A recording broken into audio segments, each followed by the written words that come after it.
Welcome, welcome, welcome. It is a Wild Hunt Wednesday, and on Wild Hunt Wednesdays, we do monsters, and there's no better monster deck than vampires. Vampires are the most elite monsters that are out there, and it's fun to see them getting back into the mix. They play pretty well in the current meta, that is, people still figuring out how to play cards, so we'll show you how that works. I don't know how long they're going to hold for, but they're pretty cool.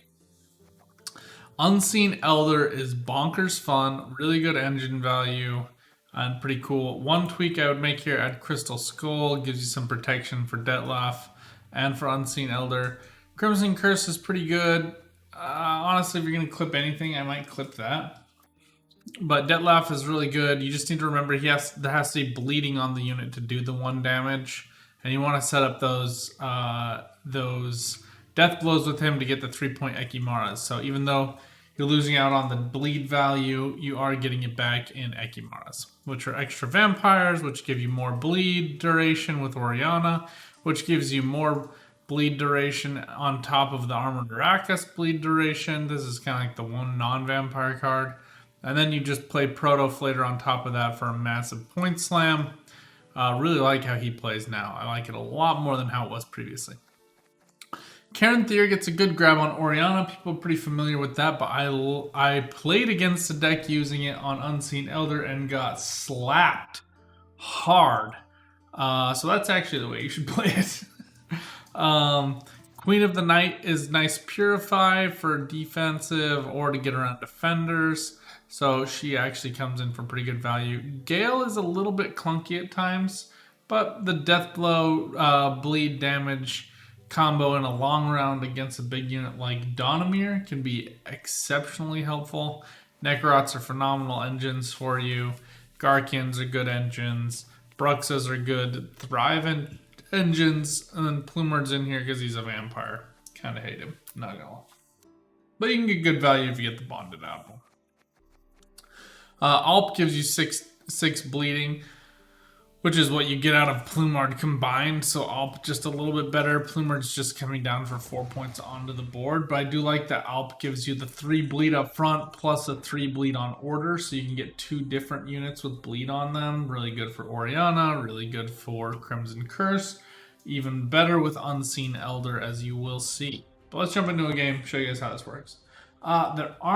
I think if you were to swap anything else out, you might think about putting in some Wild Hunt Riders. Proto-Flater makes it pretty easy to get dominance, actually. And that's a good way to do it. This might actually be kind of a fun matchup. It's going to get a little wonky with Serpent Trap and stuff like that, but we're not usually playing big units. This is more of a patient play deck. Feast of Blood is good to get around defenders as well, but we have Queen of the Night, so I'm actually going to put this away and save it. Proto-Flater's nice. Brooks is good. Plumard, don't love him. So we're going to play him back. And then Flater got a little bit of a change here. I only have one of them because I just had a hard time getting value out of them otherwise. I want there to be like the inverse of Unseen Elder, where Unseen Elder is proccing those bleed values at the end of your turn and at the end of the opponent's turn. And if you could somehow get that with Vitality as well for Flater, that would be cool. But otherwise, Flater's just a little bit weird.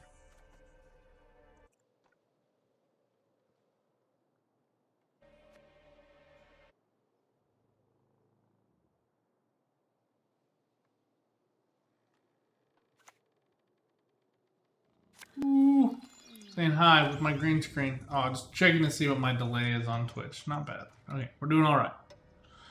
Swordmaster's a little bit weird, a little annoying. Oh, one thing that is great about these Feasts of Blood, you do get the Purify, then the Bleed. So that can be cool. Don't think too long and hard on it, though, in my opinion. Let's just go ahead and use Queen of the Night here. Deepest, darkest dreams, I can make them real.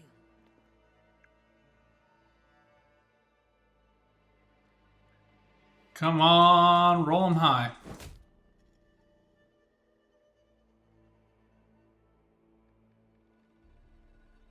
Swordmaster's a fun card. A little bit weird here, but what can I say? I love weird. This is a good value, but no real... I'm not getting any synergy out of them, at least for now, so a little bit weird.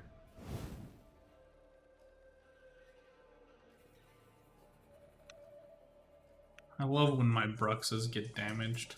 Probably get a Necrot out here since we don't get the boost value anyway.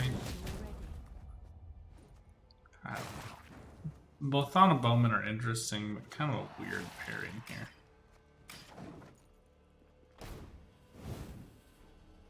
Note that Arrakis is by the base power, so you do want like a big, thick base power value. Oh, Ceremonial Dagger for the bleed value with vampires. Interesting. I find that I run into more problems keeping my engines alive, so I would prefer Crystal Skull, but that's just me.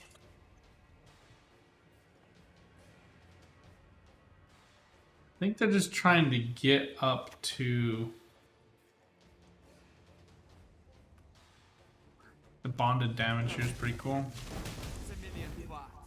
Cool value. Out comes Aetherin. I was just trying to push them to a spot where Aetherin would come out. We're kind of done here. Nothing more that we need to do.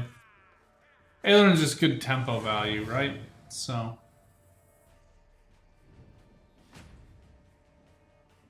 don't think too long and hard on it.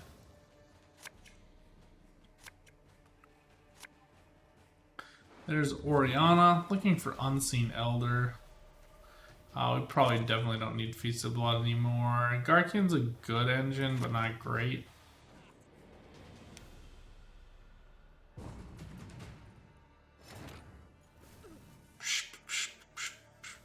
Oh, Ceremonial Dagger for the 5 bleed with Protoflater. Oh, interesting. I mean, that could work.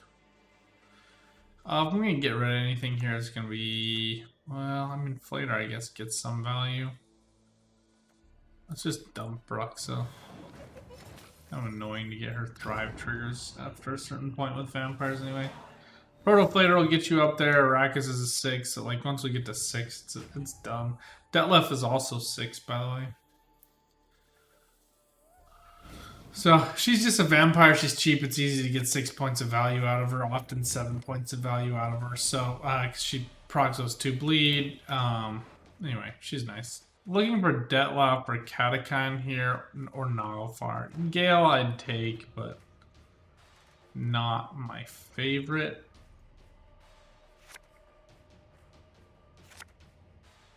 Definitely not Flater. Alright, I'll is pretty good here.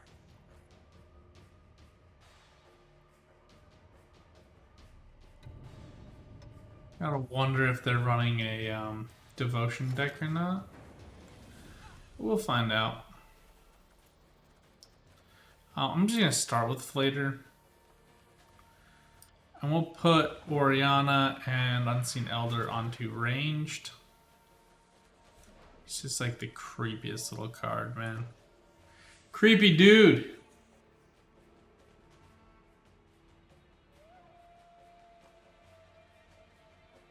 We do want to keep track of the turns with Blood Moon. Sucks to miss Naglfar and Detlef. These other two aren't so bad, but Detlef's just a lot of fun.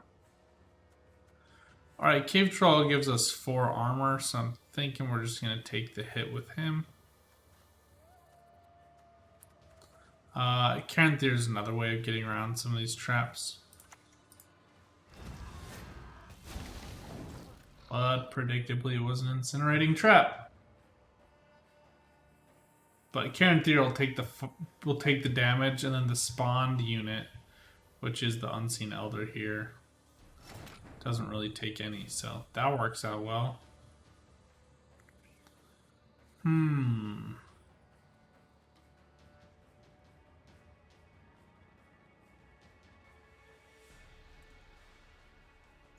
I'm going to go ahead and do that. I want this bleed proc off the Alp, so...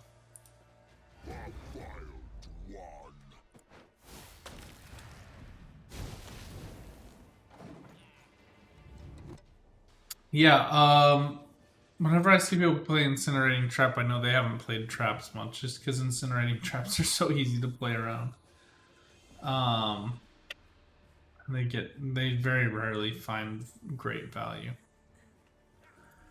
The opponent having some fun here. All right, we want to get down a couple of units onto melee row, just so, in case this is a crushing trap, it doesn't kill off Unseen Elder. There's a few ways to do that. Crimson Curse might actually be the best way, but we're just gonna go with luck. Place the Alp.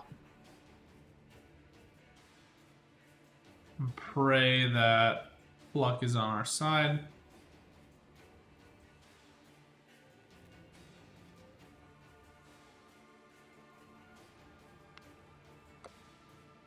The deploy from Unseen Elder is decent. You get the 4 bleed, but at the end of each turn, he's going to proc this 2 bleed randomly anywhere across the board. So, crazy good value off of that. Who knows what it is? That's not a crushing trap, so good to know. He's going to take 2 bleed here. But we're just going to get down another Alp. Just so, in case one of these is... Oh, no! It's terribly unfortunate. But finally, Flater gets some boost value.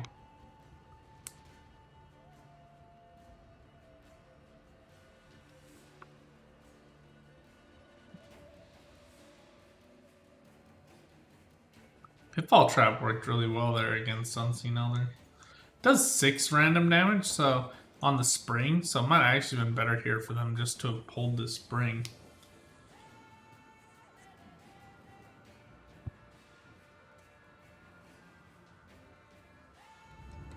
Pitfalls aren't a terrible card to double up on either because they'll go off twice and proc all that value.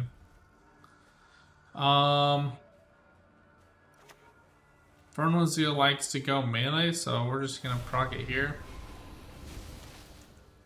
Only so much you can do about that.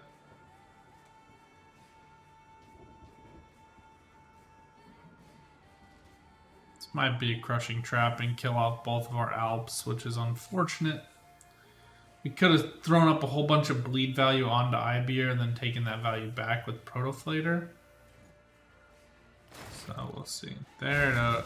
So, unfortunate.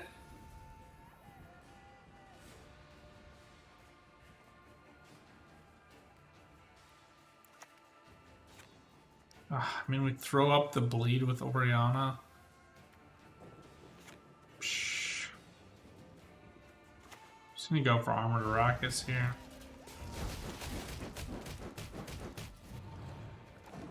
Oh, this hurts.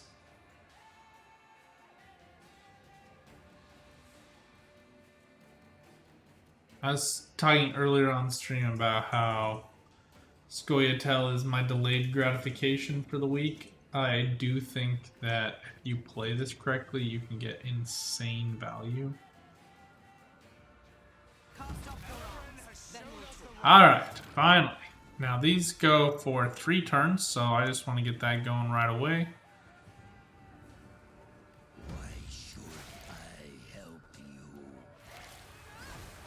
We'll save 1 for the Protoflater. Now they'll start taking damage at the end of every turn.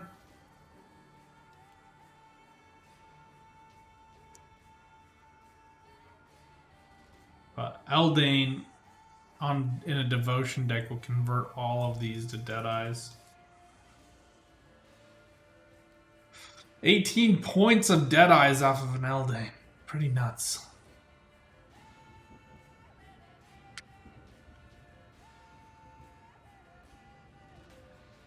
One downside about Unseen Elder, they proc the bleed damage each time and the ticker goes down, so you can actually run out of bleeds too fast for your Oriana. It's a little weird. So I actually really like to play Oriana round 1 for that reason.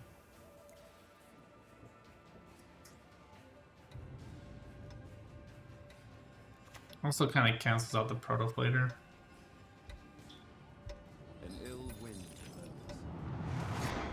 Kieran's weird here. My sweet, sweet children. Oh my gosh, we only have one vampire. I forgot.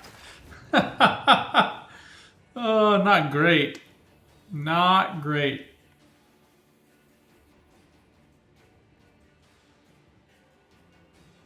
Kieran's gonna go down to 2. We'll give 3, so we get like a 5 point. Oh, not even that high. This is gonna purify the Kieran for sure. Yeah. Oh, not great. He's gonna throw up an extra bleed though. Just make sure you put him before Oriana so she's getting value.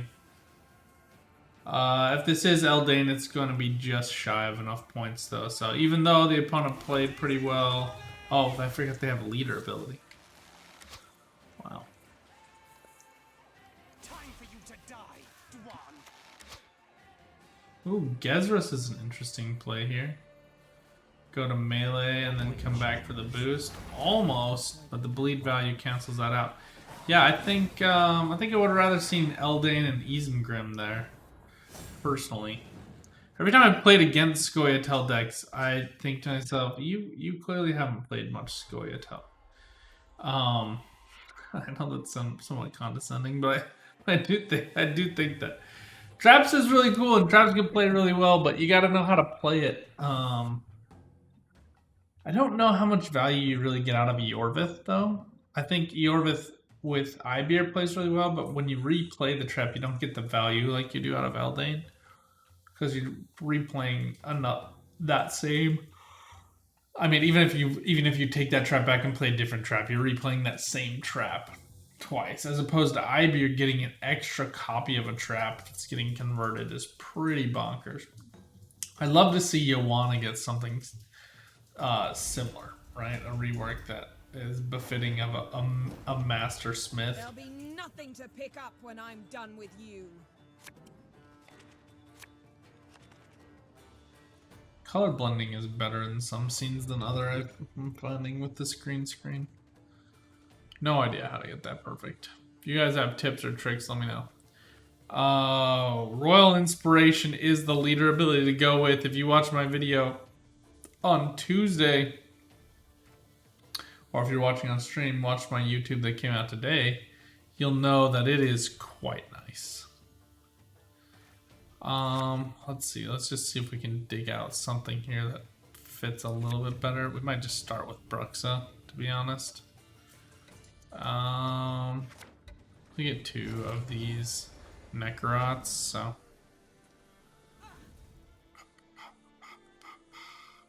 Well, let's just go ahead and get down Necrot.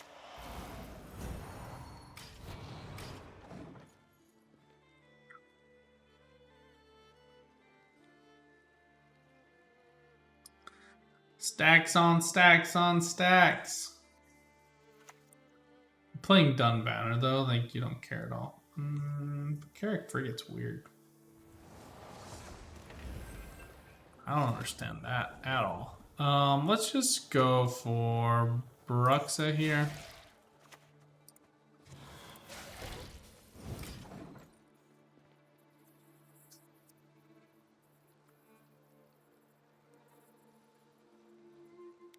Nice thing about the reset of the Necrot is we get like 1 off round, so we can miss it once and it'll still come back in time for another one. By playing 1 in that same round. Just go ahead and punish that. And let's go for...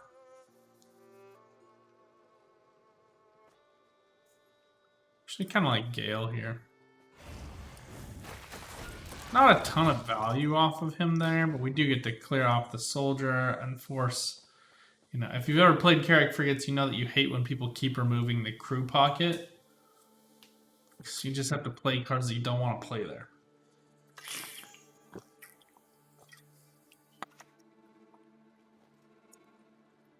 Yeah, Dunbanner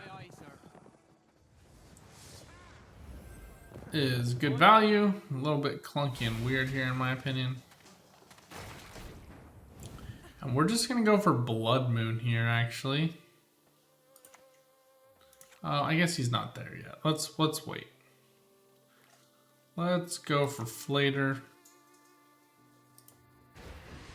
Ah, see, I made that mistake. I did it already and I didn't even mean to do it. Let's go ahead and get these volunteers cleared off. But I needed to get the Flater down to get the boost, so it's kind of like nets out here. And we had that that extra turn, like I was mentioning, that you'll see here in just a second. Cheated. It will not be. Perfect. He's kicking again.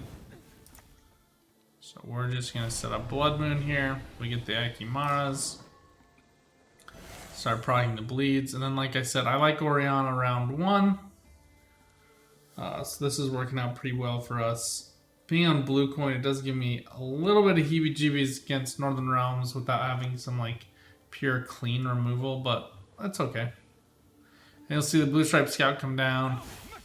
Boosts again to get the Dun Banner out again.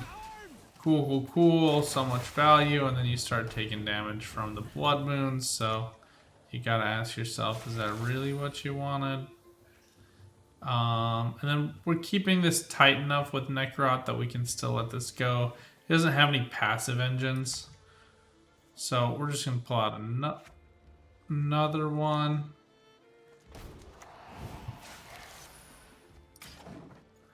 Flater continuing to get value. It sucks when you get the Blood Moon to proc against the unit you just gave bleed to, but you'll be okay. I do find that like Detlef and Blood Moon kind of counteract each other in that way, where you need to have the unit with 1 health with 1 bleed and then get after him. I love using a Dahlia to get the extra one, and then if you have reinforcements, that also works super well.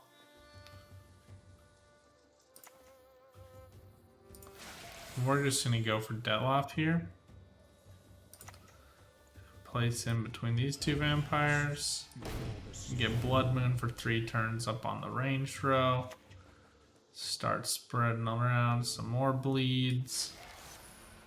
Just try to force that crew pocket here on a melee. Also set up the value for Detlef, as this will go down to 1 with 1 bleed, and we'll get the extra Ekimara, which gives us like a super long duration with Oriana. And then we just force this tight round 3, where hopefully we get Karen Thier, Unseen Elder, and Cave Troll, and that's all you need. Just so much point value. The opponent might be gassed here, which would be a little bit weird as Northern Realms, since they've only really played a Dahlia in terms of provision value. I love this Blue Stripe Scout Dun Banner combo. You just get so much value out of them. Cool. So I get both Necrots proccing bleeds here, plus the Blood Moons. You do lose out on some value with the Oriana synergy here, but this works fine. And for some reason, we just can't quite get this to work in our favor. Let's give it the Blue Stripe Scout. Go ahead and proc that there.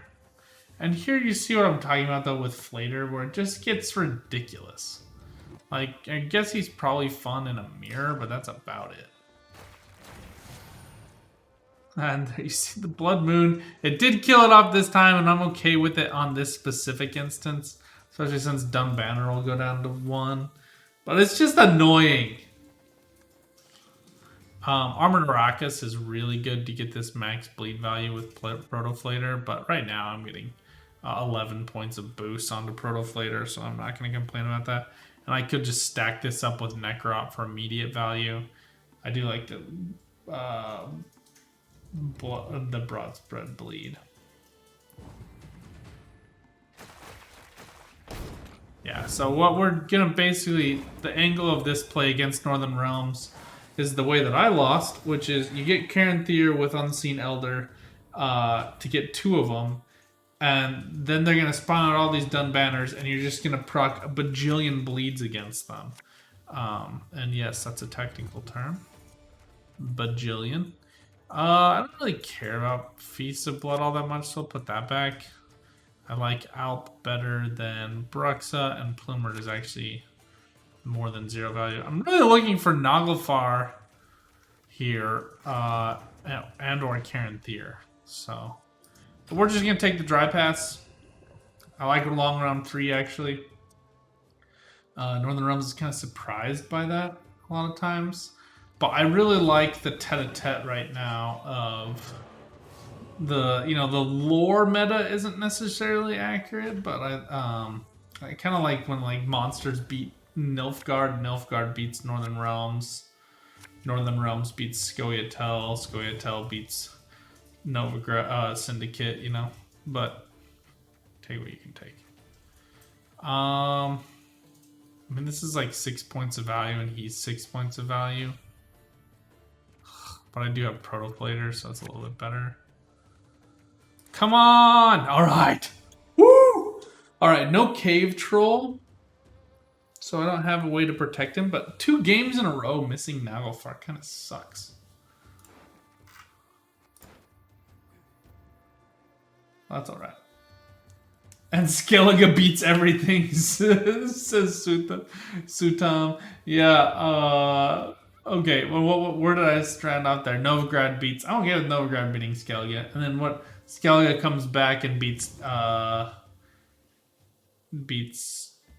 monsters? Is that where we started? That I'm also okay with. But I'm okay with that going backwards too, even if it's not as like lore specific. And that's too reductive, right? Like Queen Meve kicks ass against Nilfgaard. Think about that. Put that in your chimney and smoke it. All right. Like so far they haven't shown me anything that tells me they're running removal. So let's go.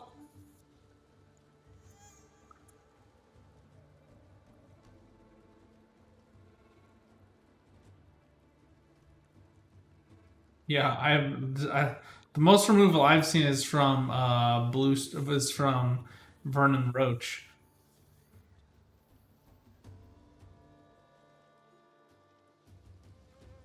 I run Vess, Vernon, and Egmund in mine to get you at least like at least around these tickles, right?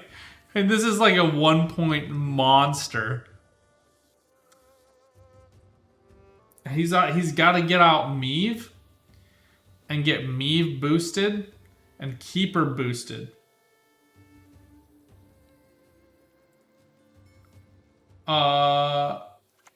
What gets 29-point play with Blaze of Glory? Iced is broken right now, where he's with Lippy. He's proccing out entire decks. Horrible choice. This just tells me you have no way of dealing with my Unseen Elders. Let's just toss up the bleed on him. Don't really care where it goes. Boom, boom! Boom, boom! Just watch it erase, man. It's crazy. These guys are nuts. Ooh, Drog is fun. Wish I had a way to, like, boost up my stuff.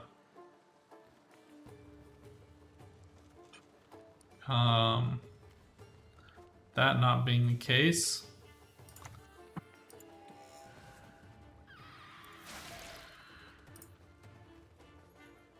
This guy's gonna kill him off, but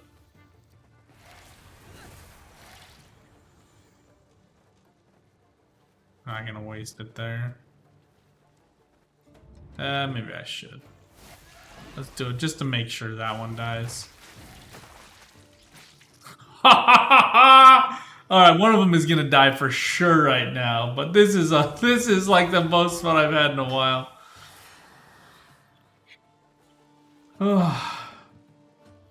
Drog Dun Banner is a fascinating way of playing this. She's never gonna go off. It's adorable that you thought that was gonna happen, but that's never gonna happen, my friend. Her counter will go down now, and that'll be the one time her counter ever goes off. All right, let's get this bleed onto her. Let's get some bleed onto this Revenant.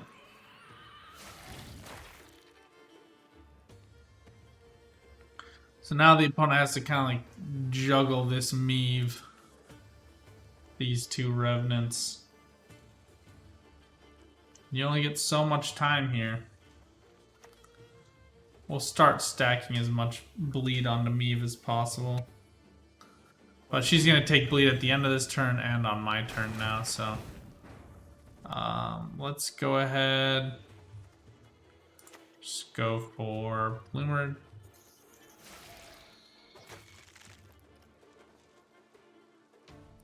Just going to stack up the bleed onto Meave.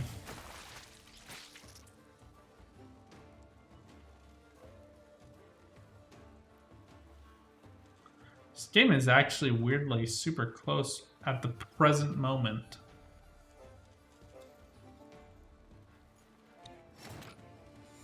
Haha, the forfeit! Don't even know what I have! Don't forfeit with 3-3. We're tied! Elder, what do you mean does he not attack armor? It's bleed. He just procs the bleed value. So bleed goes underneath armor. Anyway, there's a couple of good games for you. I hope you guys enjoyed this deck. Well, let's do one. Vampires are fun. Yeah. You don't erase armor with bleed. Bleed goes underneath the armor. Great question, though, Chairman Wu. It's been a while since most of us have played with bleed, so that's a good thing to re-explain. I'd be lying to you if I didn't actually think about that a couple of days ago. I was like, wait, does bleed go underneath armor? I mean, it makes sense for it to do that. Finally, we get Naglfar. Oh, freaking time. Put Plumered bag. Again, I just like include him because you have to, you know? Ugh. Alright. Kind of hate all of these options as blue coin. Like, that's the one downside I'd say about vampires. You have no great blue coin plays. Yeah, getting Necrot out with that extra, like you end up getting that that extra turn later on when I play a special card instead of playing a vampire because he gets that cooldown reduction from vampires. Full test. Alright, you have a few options here. I like to win, so I suggest going for the win on round one. Full test tells me that the opponent has a bunch of stuff he's planning to do this round. Blue stripes, perhaps? But we'll just have to wait and see. We have Oriana, so I feel a little bit more confident this round than I kind of typically would.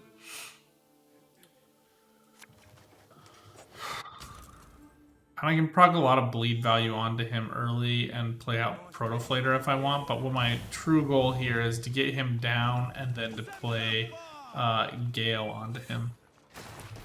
Because he has 7 base value, right? So, cool points or whatever.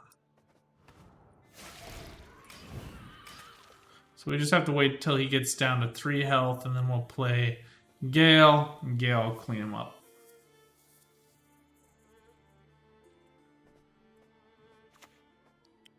Doubling up the bleeds onto full test feels a little bad, but meh. What are you gonna do? Not the time to complain about elves, my good friend Blue Stripe Scout. So concerned about your racism, you're not noticing the murderous vampires lurking in your midst. It's kind of a good story for society, you know? Alright, let's just get out Garkian. Good passive point generation. Slow, clunky engine, but an engine nonetheless. The longer this goes, the more value he gets out of these Blue Stripe Scouts. So as we saw last game, there comes a Becomes like a delta turning point where they're no longer getting as much value as they want. Oriana plays really well here. Just go ahead and proc that bleed onto this blue stripe commando. And you can use some leader charges here if you want to. We're down by quite a bit on blue, so I need to kind of pick this up. So I'm going to go ahead and proc that. She gets 6, Garkian gets 1, so you see this delta covered. Next turn, full test goes down to 3. That sucks, so it's not the end of our day.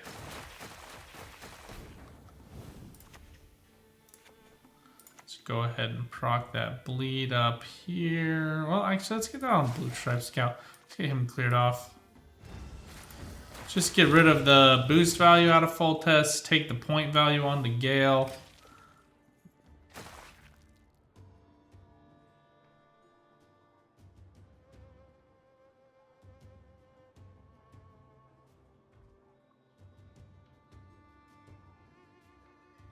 We're sitting pretty.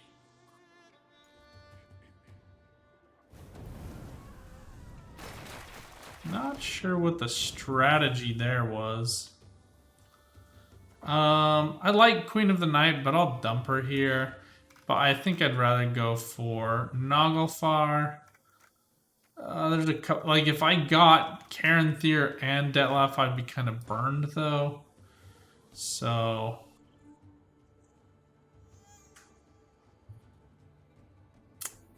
you know what? I'm gonna run the risk of the opponent. You know, right here we go up by 8. The opponent takes 3 bleed damage, so they need to play a 12-point play, but it's not gonna be Ballista. If you're gonna do anything, you kill the Garkian here, and we're still up by 8 points. That's a riotously poor idea.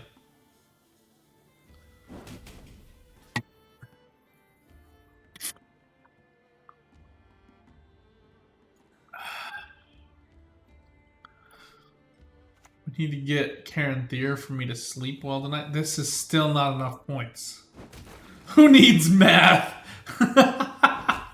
Seriously, I don't know what's happening here. I don't understand this at all. I guess they figured they lost at some point. They just need, and they braked into their Nautilus. Better feel real comfortable.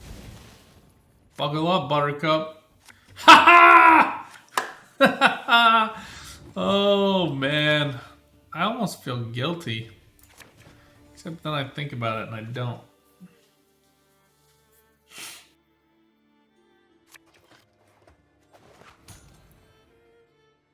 Bring out Pavetta. That was the second half of Amphibious Assault too, so I don't know. They might just dry pass here and hope they have enough value in the next round.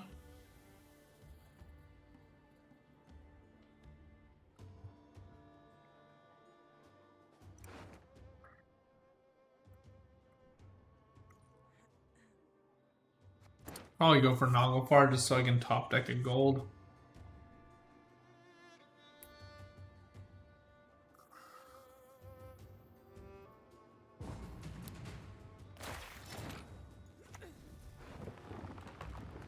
Alright, Crimson Curse works. It's going to spawn those 2 Ekimaras. So that's more than enough value for us. Especially since she takes the damage because she's already bleeding. Blood Moon's cool, don't get me wrong, but I'd rather have Detlef. He's just more flexible. Plus you get the Blood Moon for 3 turns with him. You just miss out on the Ekimaras up front. I don't know. Maybe I'm just falling victim to he looks cool. I'm gonna keep... no, I don't really need to keep Feast of Blood. I don't really want Garkian. Protoflator, look at that! We missed Catacan would be the only thing I'm like truly missing here. We once again run into this problem where I don't have a great blue coin play.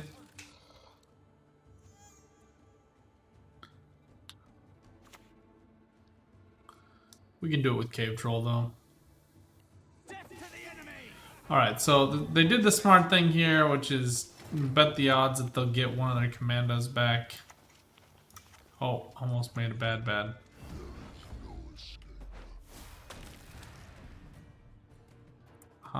Let's just go ahead and use these now. I want to get these killed off. I'm anticipating a Maeve again, maybe a Voimir. The opponent is hosed, says Chairman Wu. Yeah, I don't even think hosed begins to describe how utterly screwed they are. We just want to get the max 3 turns off with Dettlaff, and we'll get that. So we'll just go ahead and get unseen. Now they're out again. And we'll proc that bleed against this commando just to kind of squeeze them a little bit here. Boom! So much points! This is ridiculous. This is absolutely ridiculous. I love that this is like a good counter to Northern Realms is otherwise very good on ladder. If you just want like an easy deck that takes very little math where you just get wins, Northern Realms is the way to do it. Not a lot of thinking involved. No. Oh, shoot. Make sure to play him between the vampires. And we'll just proc that Blood Moon on the row with the most units. They'll start taking the bleed at the beginning of their turns or taking damage if it randomly selects the unit that already has the bleed. So just getting more points out of that. And just trying to set up the kills here. Plumard should be able to get us one of those.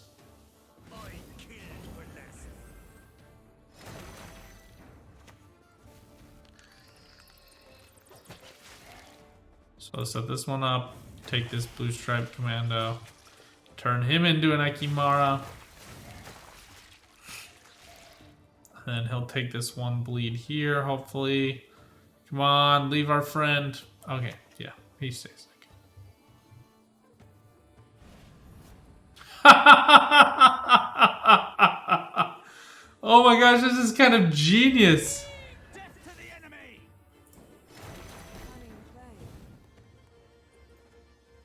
Alright, well, let's go ahead and stack up a bunch of bleed value onto Pavetta here.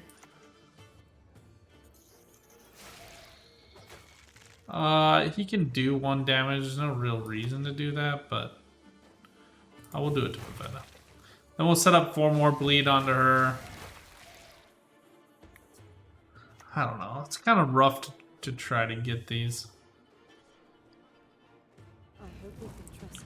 Getting Protoflater off can be a bit of a chore, as you're seeing here.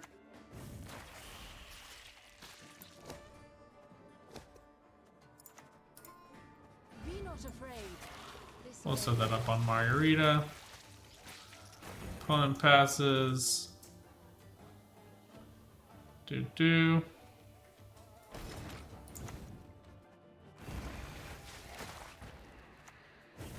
Cool, there you go. And there you see it, not even close. Anyway, vampires are a ton of fun. They're quite good. Tons of locks would be like their biggest issue, I think. So, again, the meta's kind of reversed where Nilfgaard plays probably pretty well against the vampires.